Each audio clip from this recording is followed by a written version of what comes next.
Vindicte populaire. Ce que risque le chef de Balloum après la mort du jeune Steve. Un jeune homme est mort brûlé vif. Pas sur un champ de bataille. Pas dans un accident. Non. Il est mort dans les flammes allumées par des mains humaines. Des mains de voisins, peut-être d'anciens amis, sous les yeux, et selon certaines sources, avec la bénédiction tacite d'une autorité traditionnelle. Il s'appelait Steve. Et ce qui rend cette histoire encore plus insupportable, c'est qu'il était innocent. Il le savait. Il se battait pour le faire savoir. Mais on ne lui a pas laissé le temps de parler. On ne lui a pas laissé le temps de se défendre. On lui a juste laissé le temps de mourir. Ce soir, nous allons décortiquer cette affaire qui a choqué le Cameroun entier. Parce que derrière la mort de Steve, il y a des questions qui dérangent, des responsabilités qui brûlent, et une chefferie qui pourrait payer un prix très lourd. Restez avec nous. Ce que vous allez entendre va vous glacer le sang. Partie 1.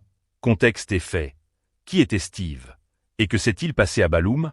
Pour comprendre ce qui s'est passé à Balloum, il faut d'abord comprendre le contexte dans lequel vit cette communauté. Balloum. Un nom qui, jusqu'à récemment, ne disait pas grand-chose au grand public. Une chefferie de l'ouest du Cameroun, comme il en existe des centaines à travers le pays. Des chefferies ancrées dans la tradition, gouvernées par des chefs qui sont censés incarner la sagesse, la justice et la protection de leur population. Censés. Car c'est justement cette notion de protection qui est aujourd'hui au cœur du scandale. Steve était un jeune Camerounais. Ordinaire. Comme vous, comme votre frère, comme votre cousin. Un homme qui vivait sa vie, qui avait ses projets, ses rêves, ses petites habitudes quotidiennes. Rien ne le distinguait particulièrement. Et c'est justement pour cela que sa mort nous touche avec une telle violence. Parce que Steve, ce n'est pas une statistique. C'est un visage. C'est une famille dévastée. C'est une mère qui n'a plus de fils. Mais ce n'est pas tout. Selon les informations qui circulent et qui ont été relayées par plusieurs sources, Steve aurait été accusé de quelque chose. Accusé par des membres de sa communauté. Accusé sans procès, sans confrontation formelle, sans la moindre enquête sérieuse. Une accusation jetée comme une allumette sur un tas de paille sèche. Et la paille a pris feu. Des individus, dont le nombre et l'identité restent à préciser par les autorités compétentes, auraient décidé de faire justice eux-mêmes. La vindicte populaire, comme on l'appelle. Ce phénomène brutal, archaïque, qui consiste à se substituer à l'État pour punir quelqu'un dont on a décidé, entre soi, qu'il était coupable. Il faut le dire clairement, la vindicte populaire, c'est un meurtre collectif habillé en justice populaire. Et dans le cas de Steve, ce meurtre aurait pris la forme des flammes. Il est mort brûlé vif. Laissez ce fait s'installer dans votre esprit quelques secondes. Un être humain, brûlé vif. En 2024. Au Cameroun. Devant des témoins. Et pendant tout ce temps, selon plusieurs récits qui ont circulé sur les réseaux sociaux et dans la diaspora, Steve criait son innocence. Il se battait pour se faire entendre. Il voulait parler, expliquer, se défendre. Mais ses bourreaux ne voulaient pas entendre. Ils avaient décidé. Et leur décision était définitive. Ce détail-là, le fait qu'il ait crié son innocence jusqu'à la fin, c'est celui qui rend cette affaire non seulement tragique, mais profondément révoltante. Maintenant, la question que tout le monde se pose, où était le chef de Balloum dans tout cela? Partie 2, le conflit. Le rôle du chef et la colère qui monte. Dans la tradition camerounaise, le chef traditionnel n'est pas un simple personnage décoratif. Ce n'est pas un homme qui se promène en tenue royale pour les cérémonies et disparaît le reste du temps. Non. Un chef traditionnel, c'est une autorité. Une autorité morale, sociale, et dans certains cas, quasi judiciaire. C'est l'homme vers lequel on se tourne quand il y a un différend dans le village. C'est lui qui est censé calmer les esprits, médier les conflits, protéger les plus vulnérables. Du moins, c'est la théorie. En pratique, la question qui se pose aujourd'hui avec une acuité douloureuse est la suivante. Qu'a fait le chef de Balloum pour empêcher la mort de Steve? Selon plusieurs sources qui se sont exprimées publiquement, notamment des membres de la diaspora camerounaise, le chef de Balloum serait directement impliqué dans la chaîne d'événements qui a conduit à la mort du jeune homme. Attention, et nous insistons sur ce point pour rester dans le cadre d'une analyse rigoureuse. Ces accusations sont pour l'instant des allégations.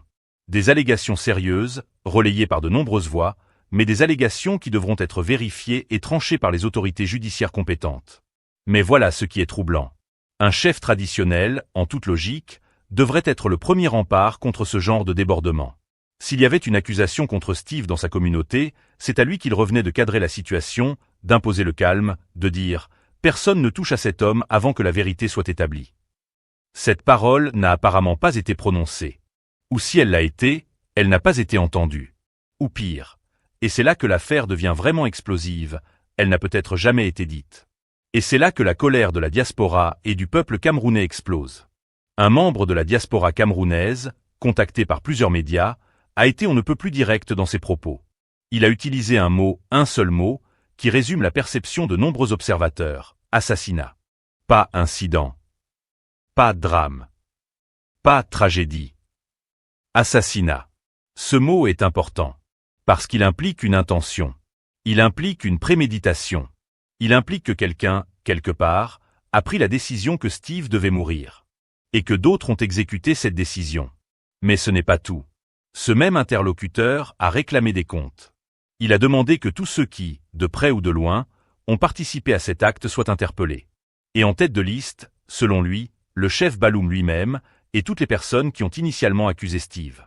Parce que dans la logique de ce qui s'est passé, celui qui accuse porte une responsabilité dans ce qui suit. Si votre accusation déclenche un massacre, vous n'êtes pas un simple témoin. Vous êtes un acteur. La tension monte. Les voix s'amplifient. Et le chef de Balloum se retrouve au cœur d'une tempête qu'il n'a peut-être pas anticipée. Mais justement, qui est cet homme? Et comment en est-il arrivé là? Partie 3. Révélation et décryptage. Qui est le chef de Balloum? Et quels sont ses risques réels? C'est une question que l'interlocuteur de la diaspora a posée avec une franchise désarmante, et nous allons la reprendre ici, mot pour mot, parce qu'elle mérite d'être posée publiquement. Ce chef traditionnel a fait comment pour se retrouver chef à l'ouest du Cameroun? C'est une question simple, presque naïve, mais elle ouvre un gouffre. Au Cameroun, la désignation des chefs traditionnels obéit à des règles qui mêlent coutumes, tradition familiale et validation administrative par l'État. Dans de nombreuses communautés, le titre de chef se transmet de père en fils selon des lignages établis. Dans d'autres, il y a une forme de sélection ou de désignation au sein du clan ou de la communauté. Mais dans tous les cas, il y a une étape cruciale, l'investiture officielle par les autorités administratives. Un chef traditionnel au Cameroun n'est pas simplement reconnu par sa communauté, il est officiellement reconnu par l'État. Il reçoit un arrêté, une forme de légitimité institutionnelle. Ce qui veut dire une chose très importante. L'État a une responsabilité dans ce qui se passe dans les chefferies. Si un chef traditionnel reconnu par l'État est impliqué, même indirectement, dans la mort d'un citoyen, c'est aussi l'État qui doit rendre des comptes. Parce que c'est l'État qui a validé cet homme. C'est l'État qui lui a donné son autorité. Et c'est l'État qui devra maintenant répondre de l'usage qui en a été fait. Mais revenons à la question de départ.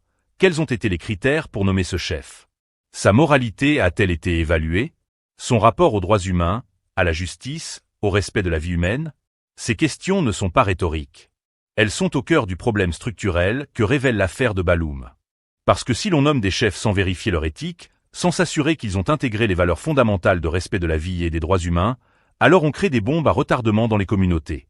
Des hommes investis d'une autorité qu'ils utilisent selon leur propre code, parfois au mépris de toute légalité. Et Steve en a payé le prix ultime. Maintenant, parlons concret. Que risque le chef de Balloum? Sur le plan pénal, si les investigations établissent qu'il a participé à l'incitation ou à l'organisation de l'acte qui a coûté la vie à Steve, ou même s'il a simplement laissé faire en ayant la capacité d'intervenir, il pourrait être poursuivi pour complicité de meurtre. Dans certaines configurations juridiques, pour non-assistance à personne en danger. Les peines au Cameroun pour ce type d'infraction sont lourdes. Sur le plan administratif, la demande est déjà formulée publiquement par plusieurs voies. La chefferie de Balloum devrait être suspendue, voire fermée définitivement. Une sanction administrative forte, qui enverrait un signal clair à tous les chefs du pays tentés de se comporter en seigneurs au-dessus des lois.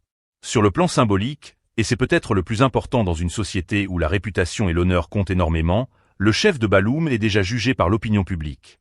Le tribunal de la rue, lui, a déjà rendu son verdict. Et dans un pays de plus en plus connecté, où les réseaux sociaux amplifient chaque affaire en quelques heures, ce verdict-là peut avoir des conséquences très concrètes. Mais voilà où cela devient encore plus complexe. Partie 4. Analyse satirique approfondie. Le Cameroun, ses chefs et ses fantômes. Permettez-nous maintenant de parler franchement. Avec un peu de ce franc-parler camerounais qu'on sort quand on est entre nous et qu'on n'a plus envie de faire semblant. La vindicte populaire au Cameroun, ce n'est pas un phénomène nouveau. Ce n'est pas une anomalie. C'est, malheureusement, une réalité qui revient avec une régularité qui devrait nous faire honte collectivement. Des hommes et des femmes accusés de sorcellerie, de vol, de crimes divers, et brûlés, lynchés, tués avant même que la moindre enquête ne soit ouverte. Le problème, c'est qu'on en parle chaque fois comme si c'était la première fois. On s'indigne. On partage des posts. On met des statuts. Et puis, le suivant arrive. Pourquoi? Parce que les vrais responsables ne paient jamais vraiment. Voilà la vérité que personne ne veut dire à voix haute. Quand un lynchage se produit au Cameroun, il y a rarement des poursuites sérieuses. Il y a rarement des condamnations exemplaires.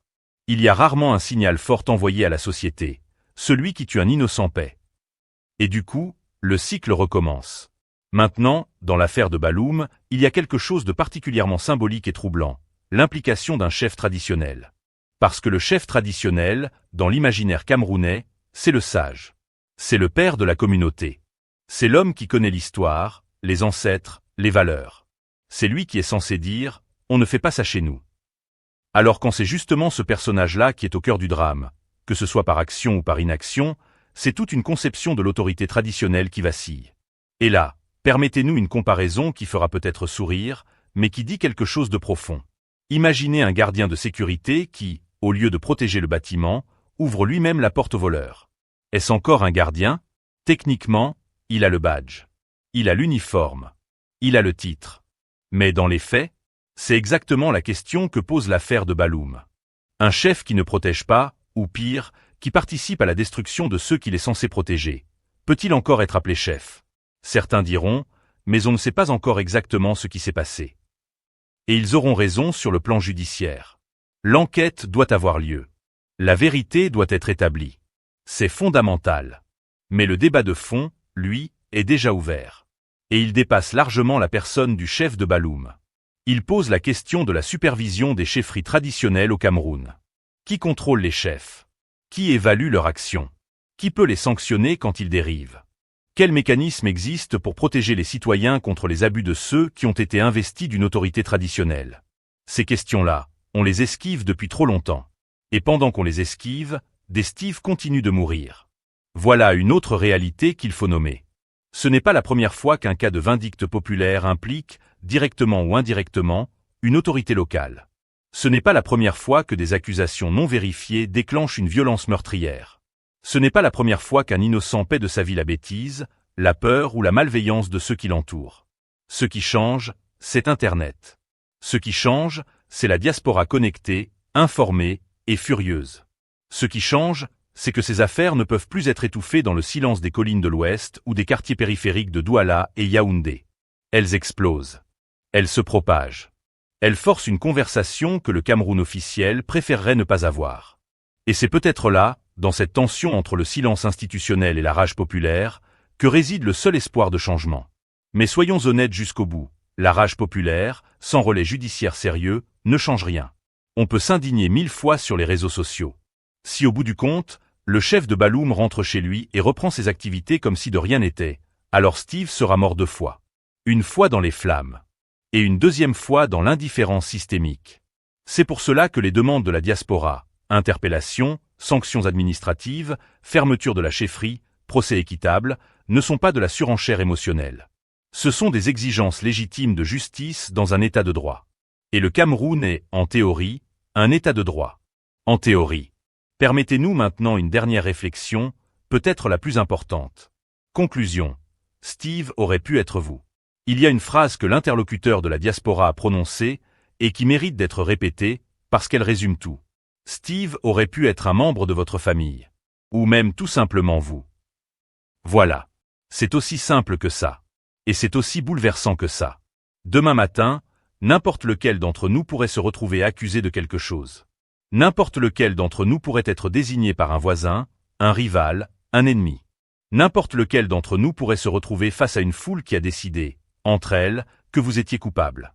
Et si ce jour-là, il n'y a ni police efficace pour vous protéger, ni chef sage pour calmer les esprits, ni justice rapide pour établir la vérité, alors vous finissez comme Steve.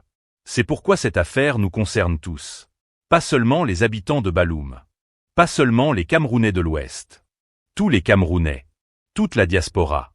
Toute personne qui croit que la vie humaine a une valeur, quelle que soit la religion, la région, ou le rang social de celui ou celle qui la porte. Steve est mort en se battant pour son innocence. Il mérite que nous nous battions pour sa justice. Cela signifie exiger que les enquêtes soient menées sérieusement. Que les responsables, qu'ils soient simples citoyens ou chefs traditionnels, soit poursuivi selon la rigueur de la loi. Que des sanctions administratives claires soient prononcées pour décourager toute récidive. Et que l'État camerounais prenne ses responsabilités dans la supervision des chefferies traditionnelles. Parce que si rien ne change, la prochaine victime a déjà un visage. Nous ne savons juste pas encore son nom. Et cette pensée devrait nous tenir éveillés la nuit. Alors voici la question que nous vous posons ce soir, à vous qui regardez cette vidéo. Combien de Steve faudra-t-il encore pour que le Cameroun décide enfin que la vie de ses citoyens vaut quelque chose? La réponse est dans vos mains, dans vos voix, dans vos actes. Parlez, partagez, exigez. Ne laissez pas Steve mourir en silence une deuxième fois. Si cette vidéo vous a touché, si elle vous a fait réfléchir, si elle vous a mis en colère, c'est normal. C'est même nécessaire. Abonnez-vous à Kamé News pour ne manquer aucune de nos analyses, aucun de nos décryptages, aucun des sujets que les autres n'osent pas traiter. Activez la cloche. Partagez cette vidéo. Et rejoignez une communauté qui refuse de regarder l'injustice en silence. Kamé News, parce que l'information, c'est une arme. Et nous, on vous arme.